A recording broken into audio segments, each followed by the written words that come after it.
está temblando un poquitito. No se asusten, vamos a quedarnos. Les doy la hora. 7 de la mañana, Chihuahua. 7 de la mañana, 19 minutos, 42 segundos. Tiempo del centro de México. Sigue temblando un poquitito, pero pues vamos a tomarlo con una gran tranquilidad. Vamos a esperar un segundo para poder hablar.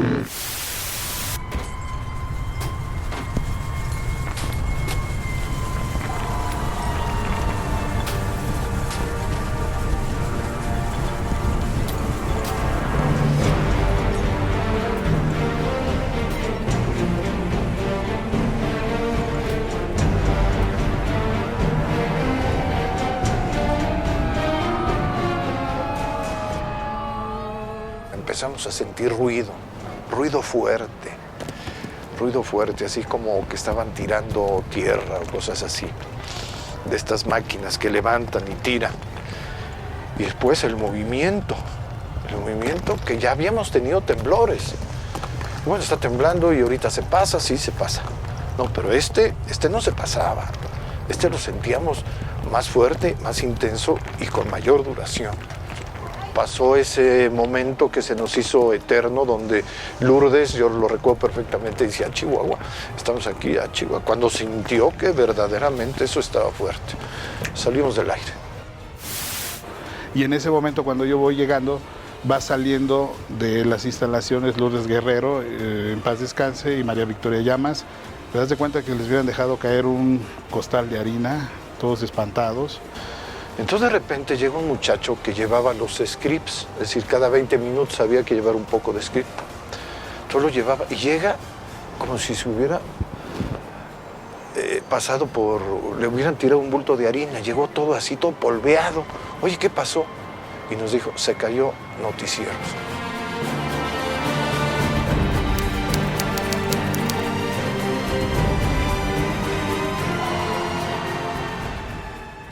El terremoto es silencioso. Yo me imagino que ya en la memoria recuerdas que algo llegó, pero llegó silencioso y de repente todo se comienza a mover el piso y a resquebrajar y a ver cómo las estructuras suenan, ¿no? Entonces yo creo que ese es un despertar bastante espeluznante, ¿no? Yo iba atravesando Bucareli, exactamente donde es Río de la Loza, Avenida Chapultepec, y Cuauhtémoc, donde está Radio Fórmula. Ahí fue donde a mí me agarró el temblor y vi cómo se hacía sándwich. Radio Fórmula, que posteriormente me enteré que ahí Pedro Ferriz de Con salió volando. O sea, yo vi que salía gente volando, pero pues nunca pensé en ese momento. Nuestro operador, Margarito Hernández, que estaba enfrente de mí operando el programa, se me quedó viendo con unos ojos desorbitados cuando empezó a ver que el sismo era impresionante. 8 grados en la escala de magnitud de Richter, que es brutal. Me hizo con los ojos como diciendo, ya vámonos. Entonces yo le dije sobre el micrófono, Margarito, mientras que haya energía eléctrica, no nos podemos ir de aquí. Y empecé a hablar del sismo. O sea, el sangolote era tremendo, pues no te podías ni mover.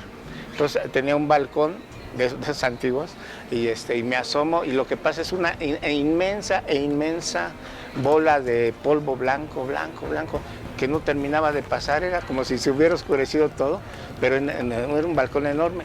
Y de repente me asomo y el edificio Nuevo León ya no estaba.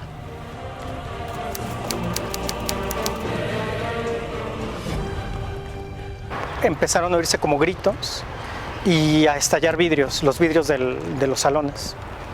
Y en el siguiente momento nada más oímos un crujido muy fuerte y vi cómo la estructura se venía hacia abajo y hacia enfrente, hacia nosotros. Empezaron a caer pedazos de yeso, pedazos de concreto, los plafones se movían desordenadamente y empezamos con terror, con miedo, con terror y entramos en pánico. El edificio en el que yo me encontraba eran 4 pisos de concreto y 3 de acero. Los modos de vibración no son iguales, el concreto no vibra igual que el acero. El concreto sacó al acero y los 3 pisos de arriba se fueron al suelo.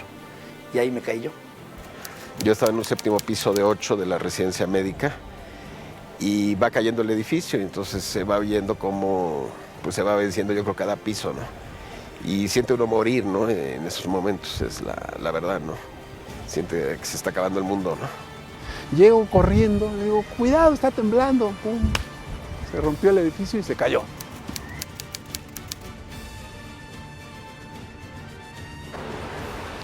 El edificio tronó en sus cimientos como un tronco cuando lo arranca. Giró al contrario de las manecillas del reloj de cómo funcionan y nos desplomamos todos. Todos en torbellino. Ahí quedaron mis 9 compañeros, mis 8 compañeros. 3 nos salvamos.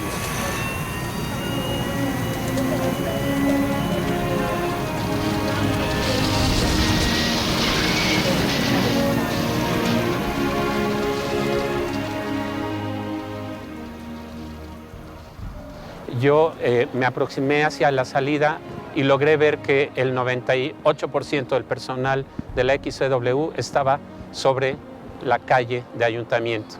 Pero volteo a la cabina de la XCW y me topo con que ahí estaba Héctor Martínez Serrano, titular del programa que entonces estaba al aire y que había permanecido él también en su lugar junto con el operador de la estación.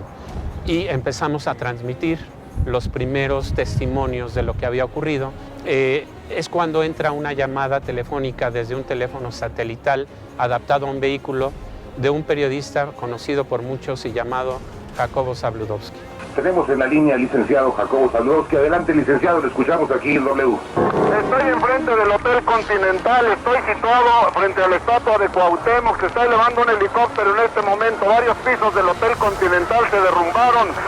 El edificio de la Reforma 185 está casi totalmente destruido, aunque no se derrumbó, todos los cristales están rotos. Ve el primer hotel que había caído y lo tenía él ante sí, que era el hotel, si no mal recuerdo, Continental sobre Reforma, y él da cuenta de que hay un daño y dice que es tiempo de decirle a la gente lo que realmente está pasando. No queremos alarmar tampoco, pero ya llegó el momento de pedir al público que no salga de sus casas porque va a impedir la rápida movilización de la policía.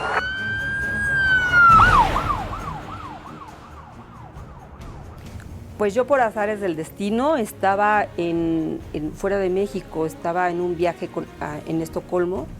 Estaba yo con mi mamá. Empezó las noticias y lo que se veía siempre era el Regis era lo que más pasaban. Entonces ella empezó a traducir todo y sí, se veía todo terrible. Las primeras cosas era que se había acabado la Ciudad de México, que no quedaban piedras sobre piedra casi. Fuera de México se había dicho que no había quedado piedra sobre piedra en esta ciudad. Yo creo que la transmisión que hicieron varios medios de comunicación, entre ellos la XCW, ayudó a desmentir o desmitificar lo que había realmente pasado en México. Cuando empiezan a pasar todas estas escenas en la televisión y en el radio, fue cuando empecé a entender qué había pasado. Que la ciudad había sufrido una devastación.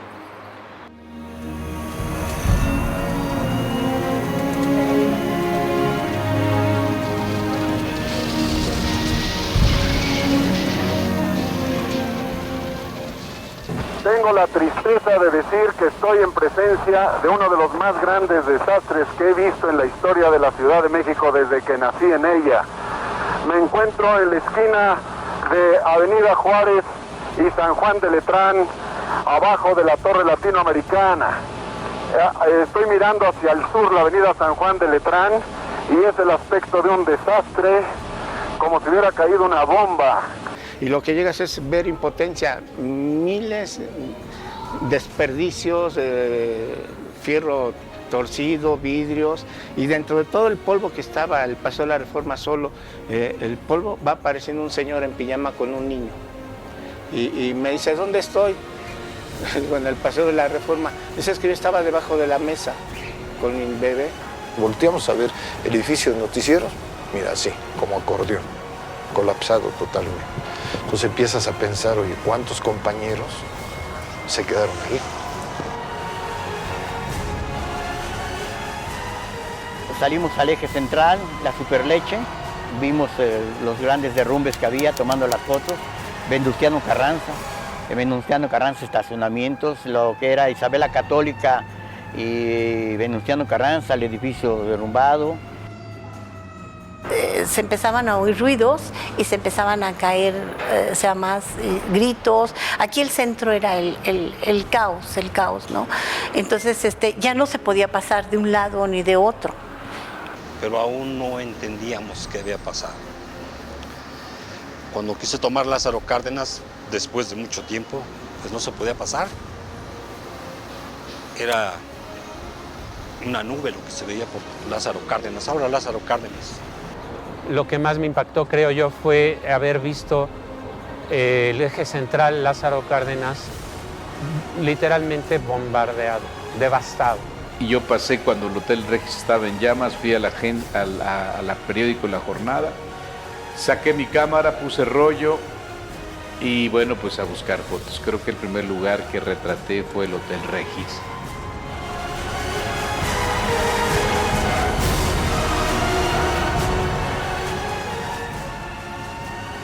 En esta avenida Juárez tomé todo lo que es el Regis, enfrente del Regis, ¿sí? Pero antes de eso, en la esquina de Iturbide y Bucareli, ahí estaba el Conalet. Y tomé yo unas fotos, no te das cuenta la magnitud lo que era. Un día después me enteré que había 20, 40 niños ahí sepultados, pero yo tengo la imagen de lo que es el desastre. Se sentó el edificio a un cuarto piso, de 11 pisos a un cuarto piso. Como era el mes patrio, habíamos puesto nuestras banderitas en las ventanas. Y cuando voy acercándome más, veo que una banderita se movía. Dije, ay, está pidiendo auxilio. Eso fue lo que me hizo el nudo en la garganta. Me fui hipnotizando por lo que iba viendo, ¿no?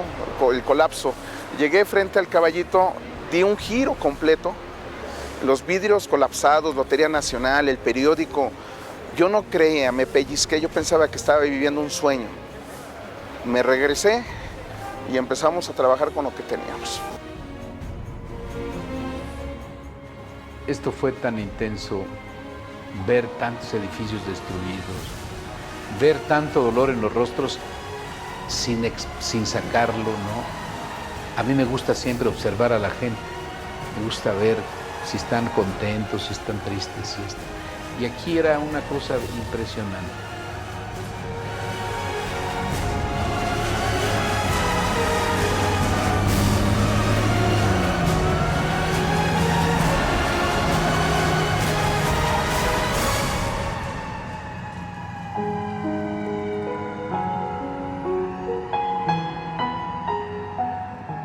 Yo caí, yo rodé desde el 5º piso, quedé por ahí colgado, con este brazo aprisionado en una losa y en un escritorio.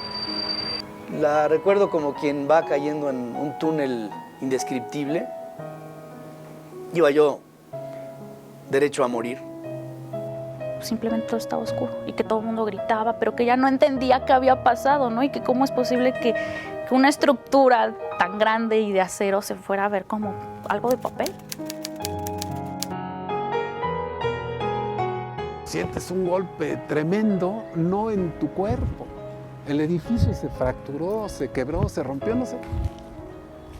Y todo se hizo oscuridad, polvo, gritos. Pero dice que ella no tenía noción del tiempo porque no había como entrada a luz como para saber si era de noche o de día. Que en algún momento escuchó perros, o sea, pero que ella tenía un desfase total realmente en el estado-tiempo en el que ella, y que por lo más que ella hacía tocar, pues dice que nada más sentía una trave, pero no sabía si estaba en un lugar pequeño o en un lugar grande. Empecé a sentirme sepultado entre los escombros, muy aturdido, no inconsciente, aturdido, y de una manera desesperada empecé a buscar una salida. Bueno, yo sentía que estaba en los restos del edificio, o sea, eso sí lo percibía, pero no sabía qué más había, o sea, y el pensamiento es de que se acabó el mundo, o sea, yo me sentía solo, único, ¿no? Y no había gritos, no había más en ese momento. Lo primero que escuché, después de que logré respirar, algunos minutos pasaron porque había tanto polvo, no se podía respirar. Fue los ayes de mis compañeros, algunos arriba, 1 a 4 metros, que me pedía urgentemente que lo ayudara. Ayúdame, tengo algo en el pecho, la mitad de mi cuerpo, no lo siento. Creo que era Enrique. Le dije, yo estoy atorado también, pero nos vendrán a ayudar. Unos minutos después me gritó con voz ahogada algo, creo que dijo: Gustavo, cuida a mi familia. Y ya no digo nada. Murió. Uno se queda afónico, grita desesperadamente, la tierra entra y le seca a uno la garganta. Uno piensa que va a morir primeramente aplastado, está esperando otro sismo. Uno no piensa ni en la comida, uno no piensa cómo va a morir y piensa que uno no vivió lo suficiente, no dijo cuánto amaba a las personas que estaban a su alrededor, ¿no? Tomé la decisión más grande, o una de las más grandes decisiones de mi vida. Jalé con todas mis fuerzas el brazo para que se rompiera. Estaba roto en cúbito y radio. Sentía que solo unos ligamentos la unían con el resto de mi cuerpo, pero no se rompió. Me dolió hasta el corazón, pero no se rompió el brazo. Me vencí y le dije a la muerte, adelante. Me quedé dormido, me desmayé, quién sabe qué pasó. Ya fue cuando empezó a sentirse un poco mal, que ya le dolía el cuerpo, que empezó a sentir que algo le caminaba entre las piernas. Y pues que se dio cuenta que tenía una herida, pero no me acuerdo si es de este lado. Le entró una varilla, pero entró y salió. Entonces le quedó el hoyo. Entonces que ya sentía que algo le caminaba. Pues se metió los dedos, se sintió mojado y pues que eran las cucarachas que se le estaban metiendo a la herida.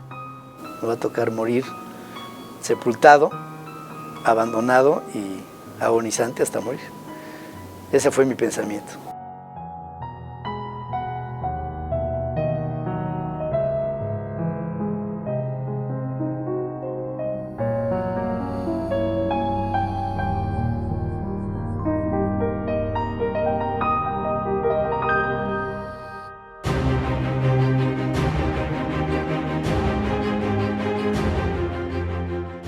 En ese entonces no hubo distinción,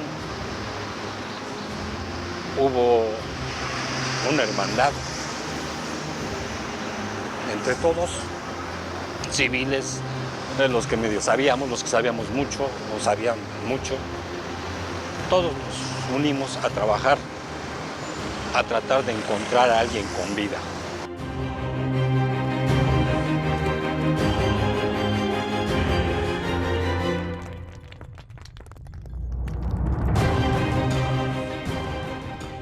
Lo primero que yo saqué fue una criaturita de 6 meses, vivo, gracias a Dios. Terrible porque sentía su cabecita muy mal su cabecita, pero el niño iba vivo. Empezamos a gritar que si estaban bien, que si había alguien vivo. Entonces nadie nos contestaba. Fue una desesperación, ¿qué hacemos? Yo me sentía frustrado de querer quitar una piedra, algo. Un compañero ahorita ya murió, en paz descanse. Él estuvo en el rescate de los de Conalep. Y yo le decía, Jagüita, ¿cómo están? ¿Qué escuchas? Están vivos, me decía. De repente sale un joven de nuestros alumnos, golpeado, con sangre, con las pantalón, camisas rasgadas totalmente. Y salió de los escombros. ¿Cómo estás? No, es que no sé, yo empecé a caer. Después me levanté y no vi nada, me salí corriendo, dice. Empezó a escuchar una voz que estaban hablando que se había alguien, y empezó a decir pues, que ella se tuvo que volver a brincar el cerrito que en algún momento ya lo había hecho, pero que le costó aún más trabajo. Entonces que fue cuando se dio cuenta pues, que no traía bata, que estaba desnuda, que ya el cuerpo definitivamente le dolía. Y la persona que la estaba rescatando pues que estaba colgada, que le decía pues que no podía pasar más allá de donde estaba, ¿no? Que tenía que arrastrarse. Ya empieza a ver que ya hay como luz, porque pues ya le está, y hay un montón de camas, pero pues son de resorte, y que se tenía que arrastrar por todas las camas para poder llegar con él. Y mi mamá se arrastró y le dijo él, es que te tienes que aventar. Mi mamá, ¿cómo que me tengo que aventar? Dice, sí. Dice mamá, pues que se aventó y él la agarró, y fue cuando se dio cuenta que había un hoyo. O sea que si no la agarraba, pues se iba. Desperté hasta que los marinos me movían para poder palanquear y cortar. Lo hicieron, mi brazo estaba hinchadísimo. Era el doble de lo que es ahora. Estaba roto, con sangre por dentro. Poco a poco me fueron sacando por ahí, por aquel un pasillo que había allá. Había cada movimiento que hacían, caían escombros y había el peligro de que nos quedáramos nuevamente enterrados.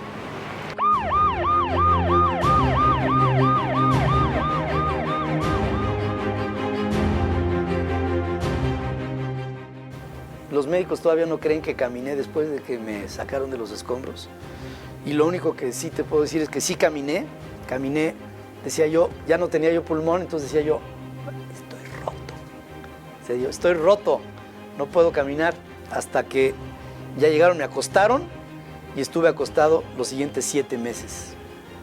No, yo estaba inmovilizado, yo no tenía contacto físico con mis hijos, no me podía mover, por lo grande que soy. Y entonces, ¿cuánto tiempo pasó? No sé. Al rato empezaron a oírse que movían escombros y todo. Yo creo que 1 hora después, a las 8:30, 9, ya nos habían despejado el lugar donde estábamos y nos empezaron a sacar. Nos agarrábamos de las manos, círculos gigantes agarrados de las manos para tratar de acordonar las cubetas. Por ahí nacieron lo de las cubetas y nos acomodábamos como hormiguitas con las cubetas a llenarlas de escombros y a pasarlas. Un compañero con un marro, con herramienta pesada, empezaban a trabajar, una pareja, llenábamos las cubetas y íbamos pasando, las vaciaban y por el otro lado o las iban regresando.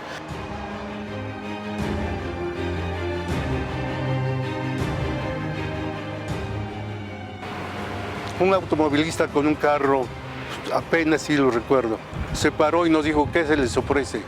Le explicó el conductor que llevaba un herido de gravedad, dice, yo lo llevo a ver dónde. Y alcancé a decirle a un joven, le digo, voy a manchar tu carro, mi mano está chorreando.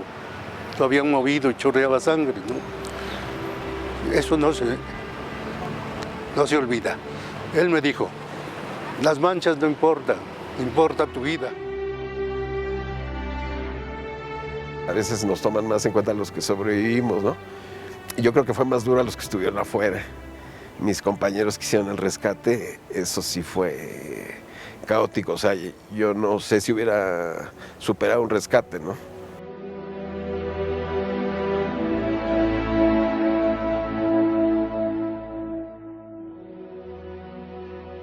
Pues empezamos a tratar de hacer labores de rescate. Y bueno, el primero que salió de la parte de Canal 5 fue el bolero que le decía del Copetes. Lo rescataron en una posición fetal. Yo me quedé porque, pues no sé, alguien en mí me dijo, quédate, tienes que quedarte aquí a ayudar, ahorita tienes que estar aquí, ya te salvaste, sigue, a ver si puedes ayudar a alguien más. Y ahí me quedé, hasta el sábado en la tarde. El cansancio en ese momento pasa desapercibido. Debe ser así. ¿Por qué? Porque hay una sociedad que está esperando ser ayudada. ¿Cómo? Pues el médico curando enfermos, el comunicador comunicando, el reportero haciendo su trabajo de reportero.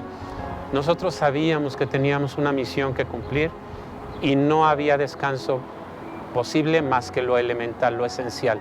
El día 19, el 20, el 21, pues no se tomó alimentos, no se descansó, porque ver la gente, ver a las familias, a los chicos, pues no era tiempo de comer, pues no había cansancio.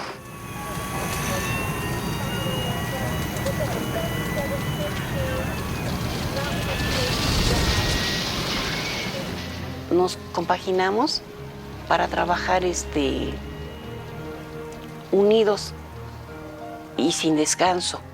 Hasta después de 2 días fue cuando ya descansamos un rato. No hubo un momento de saber hasta qué horas es mi jornada, ¿no? O a qué horas salgo. El mismo personal directivo nos llevaba de comer ahí en nuestros terminales para poder seguir dando la atención y de poder ayudar a un ciudadano de poder localizar su familiar. Mi teléfono, ese número telefónico, lo tengo desde hace 40 años. Y ese mismo número funcionó todo el tiempo. Fue una de las pocas líneas, ¿o no? Pocas líneas que funcionaron. Entonces servía, ahora sí que de enlace, la verdad, era muy importante. Yo llegué a la casa de usted jueves, 12 días después llegué a mi casa.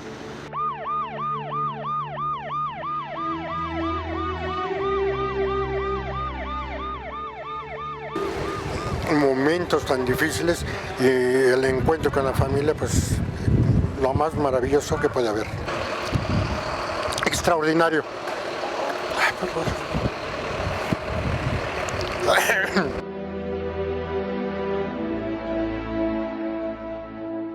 Es un trabajo para dar, pero con el alma.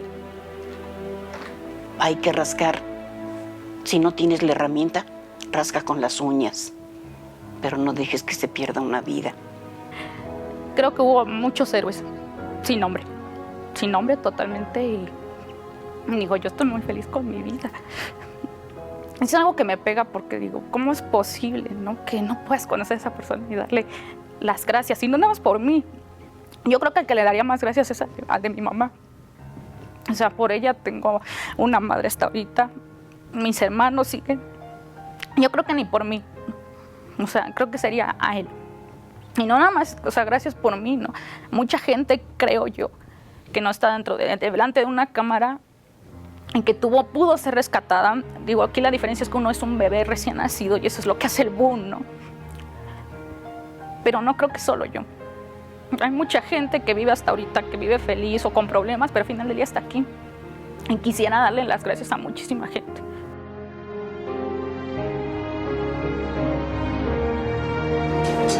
¡Orden! ¡Silencio! ¿Hay alguien ahí? ¿Hay alguien ahí?